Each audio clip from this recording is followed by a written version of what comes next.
அச்சாரம் டிவி நேயர்களுக்கு வணக்கம். நாம் இன்னைக்கு திரை விமர்சனத்தில் ஆரகன் திரைப்படத்தின் திரை விமர்சனத்தை பற்றி தான் பார்க்க போகிறோம். இந்த படத்தை அருண் இயக்கியிருக்கிறாரு. மைக்கேல் தங்கதுரை, கவிப்பிரியா, கலைராணி மற்றும் பல நட்சத்திரங்கள் நடிச்சிருக்கிறாங்க. இந்த படத்தோட கதை என்னென்னு பார்த்தீங்கன்னா, இளைய இளவரசர் இளந்திரையன் போரில் நாட்டை இழந்து வனப்பகுதியில் தஞ்சமடைகின்றார். அங்கே கடும் தவம் செய்யும் மகா முனிவர் ஒருவரை பாம்பு தீண்ட அவரை காப்பாற்றுகின்றார். இதனால் அகமகிழ்ந்த முனிவர் இளந்திரையனை சீடனாக சேர்த்து கொண்டு மந்திரங்கள் மாயங்களை சொல்லிக் கொடுக்கின்றார். உயிரை காப்பாற்றிய இளந்திரையனுக்கு என்ன வரம் வேண்டும் என்று கேட்க, அதற்கு அந்த இளவரசர் என்றும் இளமையுடன் இருக்க வேண்டும் என்று கூறுகின்றார்.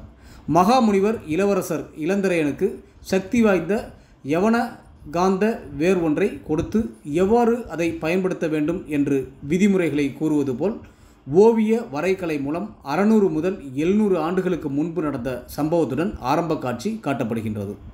அதன்பின் சென்னையில் கதைக்களம் தொடர்கின்றது. மைக்கேல் தங்கதுரை, கவிப்பிரியா இருவரும் காதலர்கள்.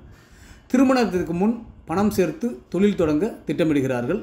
அதற்காக கவிப்பிரியா காட்டுப்பகுதியில் வசிக்கும் வயதான பெண்மணியான ஸ்ரீரஞ்சனிக்கு பணிவிடை செய்யும் வேலை அதிக சம்பளத்தில் கிடைக்கின்றது. செய்யும் வேலை ஆரம்பத்தில் மகிழ்ச்சியாக செய்து கொண்டிருக்கையில் நாளடைவில் பயத்தை தருகின்றது. அந்த பயத்துக்கு காரணம் என்ன? காதலர்கள் வாழ்க்கையில் இணைந்து பணத்தை சம்பாதித்து தொழில் தொடங்கினார்களா இல்லையா என்பதும், வரலாற்று கதைக்கும் இன்றைய காலகட்டத்தின் கதைக்கும் இருக்கும் சம்பந்தம் என்ன? எதற்காக கவிப்பிரியா இந்த மலைப்பகுதிக்கு வரவழைக்கப்பட்டார்? வரவழைத்தவர் யார்? கவிப்பிரியா உயிரோடு திரும்பினாரா இல்லையா என்பதே இந்த படத்தின் மீத கதை. மைக்கேல் தங்கதுரை கதையின் நாயகனாக சிறப்பாக நடித்துள்ளார்.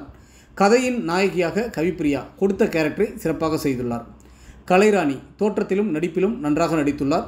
ஸ்ரீரஞ்சனியும் கொடுக்கப்பட்ட கதாபாத்திரத்தை சிறப்பாக செய்துள்ளார். மற்றும் இதில் நடித்திருக்கும் பிரீத்தம் சக்கரவர்த்தி, யாசர், ஆதித்யா கோபி, முருகானந்தம், மெர்சல் ராஜா, ஊர்த்தி கௌரி என எல்லோருமே சிறப்பாக நடித்துள்ளார்கள். விவேக் ஜெய்வந்த் பின்னணி இசை படத்திற்கு பலம். சூர்யாவின் ஒளிப்பதிவு ஏற்காடு மலையை அழகாக படம் பிடித்துள்ளது. காதல் கதையை கொஞ்சம் வித்தியாசமாக சொல்ல முயற்சித்திருக்கும் இயக்குனர் அருணுக்கு பாராட்டுக்கள். ஒட்டுமொத்த படக்குழுவினருக்கும் அச்சாரம் டிவி சார்பாக வாழ்த்துக்கள்.